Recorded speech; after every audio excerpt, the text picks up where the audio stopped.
Si tu fais beaucoup d'efforts, tu travailles beaucoup, mais tu portes peu de résultats, alors cette vidéo est pour toi. Mon nom est Bernadette, stratège d'affaires, directrice de l'entreprise RCA Groupe Conseil.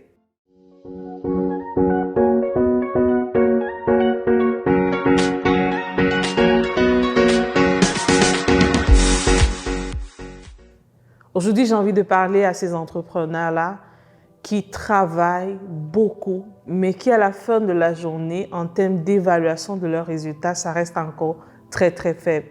Je tiens d'abord à te féliciter ou à t'encourager parce que tu n'es pas le seul dans cette situation ou tu n'es pas la seule dans cette situation.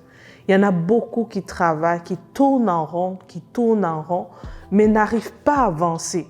Et aujourd'hui, mon rôle aujourd'hui, c'est de te partager plusieurs éléments. Je vais te partager aujourd'hui 4 clés que tu dois mettre en application qui va te permettre de pouvoir évaluer de façon positive tes résultats, de voir une croissance dans ce que tu fais et aussi d'atteindre tes objectifs. La première chose qu'il faut noter, c'est, et j'aime beaucoup, c'est Gandhi qui l'a dit, nous sommes ce que nous pensons. Avant de commencer à aller sur la dimension physique de qu'est-ce que tu as fait, il faut d'abord s'arrêter et te demander qu'est-ce qui se passe en moi et qu'est-ce que je pense de moi. Parce que peu importe les efforts que tu feras au niveau physique, mais si au niveau mental, au niveau de ton estime de soi, de ta définition de ton identité, de tes capacités, la façon dont tu te représentes, si à ce niveau-là, l'évaluation est déjà très bas, il y a de fortes chances que malgré tous les efforts que tu mets en place, malgré ça, tu portes quand même des résultats faibles ou pas du tout de résultats. Donc aujourd'hui, je veux d'abord t'encourager. Arrête-toi et examine-toi, fais une évaluation de qu'est-ce que tu penses de toi. Aussi clarifie, connais-tu ton identité? Qui est-ce que tu es? Quelles sont les pensées qui t'animent? Quelles sont ces pensées limitantes-là? Parce que nos actions sont simplement la pointe de l'iceberg. La réussite, c'est de l'intérieur vers l'extérieur. Il y a beaucoup de choses qui se passent en nous et qui se manifestent à l'extérieur malgré tous les efforts qu'on fait. Mais souvent, on est très axé seulement sur la dimension physique. Donc, j'ai envie de t'inviter aujourd'hui de pouvoir regarder, en fait, de voir qu'est-ce qui ne va pas en moi. Comment je me définis, comment je me qualifie, qu'est-ce que je pense de ce que je fais.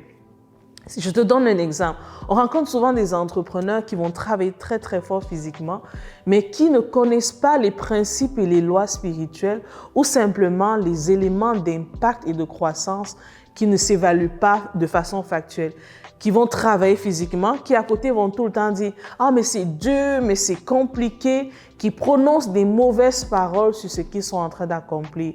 On va voir des personnes qui vont travailler fort physiquement, mais à côté, quand tu parles avec eux, ils n'y croient pas du tout. Ils sont convaincus qu'ils ne vont pas arriver. Ils ont tellement peur, mais pourtant physiquement, ils produisent et ils font beaucoup d'efforts. J'ai envie de te dire, ça c'est la première étape. Parce que ça se passe de l'intérieur vers l'extérieur. Lorsque tu travailles sur ta personne, lorsque tu travailles sur ta mentalité, lorsque tu comprends le fonctionnement de certaines lois spirituelles, il y a un impact direct sur ta productivité et sur ce que tu fais.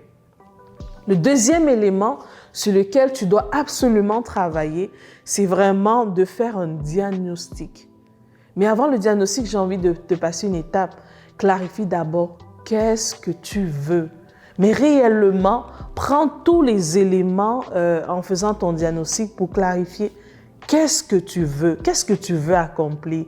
Et ceci dans un délai, si on te met dans 3 ans, dans 5 ans, on te demande qu'est-ce que tu veux accomplir. Est-ce qu'aujourd'hui tu es capable de le dire avec clarté, de le visualiser avec clarté? Si ce n'est pas le cas, il y a de fortes chances que les efforts que tu mets en place n'apportent pas de résultats. Il y a des chances en fait que ce soit relié au fait qu'il n'y ait pas de clarté dans tes objectifs.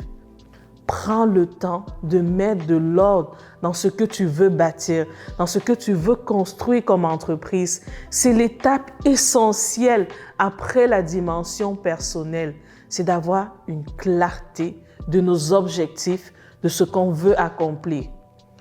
Par la suite, si tu tournes en rond, ça encore, c'est un élément qui va pouvoir t'aider. Donc, après avoir clarifié au niveau mental, au niveau physique, tu t'es mis, tu sais clairement ce que tu veux bâtir, tu as une clarté des objectifs, de là où tu veux amener ton entreprise. Troisième élément à mettre en place, il faut absolument que tu aies un plan. On ne le dira jamais, celui qui ne planifie pas son succès, il planifie son échec. Prends le temps de te définir un plan. Ce plan n'a pas besoin d'être micro, d'avoir tous les détails possibles, mais de façon globale. OK, j'ai un objectif de 3 ans. Dans les 3 ans, je fais quoi? C'est quoi les priorités sur lesquelles je vais travailler? Et ces éléments-là vont ressortir aussi du diagnostic que tu auras fait, de voir un peu où est-ce que j'en suis, c'est quoi les défis que je traverse. Donc, c'est important d'avoir un plan. Mets-toi un plan simple, un plan qui est clair, qui te définit clairement cette année. S'il y a une priorité des priorités que tu auras accomplies, c'est quoi? Parce que lorsqu'on tourne en rond et qu'on fait beaucoup d'efforts, il y a une dimension qui est essentielle, c'est de pouvoir aller un objectif à la fois. Et je le dis souvent aux entrepreneurs qu'on accompagne, chaque mois, chaque semaine, chaque jour, s'il y a un objectif que tu dois et que tu veux bâtir, il faut le savoir et te concentrer le maximum possible. Parce qu'à force d'accomplir l'objectif de ta journée, d'accomplir l'objectif de ta semaine, de ton mois, tu te vois porter des résultats et avancer dans ta vision. On se rappelle, on part d'abord, on clarifie qui nous sommes. C'est quoi, qu'est-ce qui se passe en nous? Qu'est-ce que nous pensons de nous? La deuxième étape qu'on fait, on fait un mini-diagnostic pour avoir une clarté de qu'est-ce qu'on veut. On doit pouvoir le dire dans un délai clair. Dans 3 ans, je veux voir mon entreprise à tel niveau, qui atteint tel résultat. Troisième élément qu'on a dit, on se bâtit un plan très simple, qui est très objectif. On se dit chaque année, voilà de façon quantifiée, voilà où je m'en vais et voilà comment je vais y arriver. Le quatrième point qu'on doit absolument mettre en place, c'est vraiment d'aller un objectif à la fois. Et ça, c'est très important parce que lorsqu'on a beaucoup tourné en rond, lorsqu'on a fait beaucoup d'efforts et qu'on n'a pas porté des résultats, une des choses aussi qui explique ça, c'est qu'on est partout en même temps.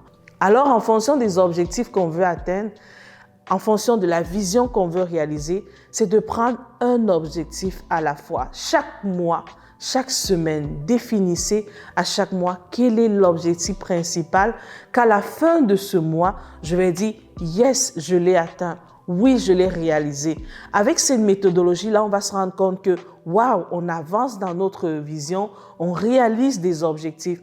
Donc, quand on se sent débordé, quand on a l'impression qu'on tourne de partout et qu'on tourne en rond, cette dimension-là est essentielle. Prenez un objectif à la fois ou du minimum que chaque mois, vous puissiez vraiment définir c'est quoi la priorité dans mes objectifs à atteindre et vraiment se concentrer d'abord sur cette priorité avant de travailler tout en travaillant sur les autres. Donc, c'était Bernadette Anne. J'espère que cette vidéo va pouvoir aider plus d'un. Tourner en rond, travailler fort sans avoir des résultats, c'est la réalité de beaucoup. Et partager cette vidéo, je suis sûre que ça va aider plusieurs. Merci, au revoir.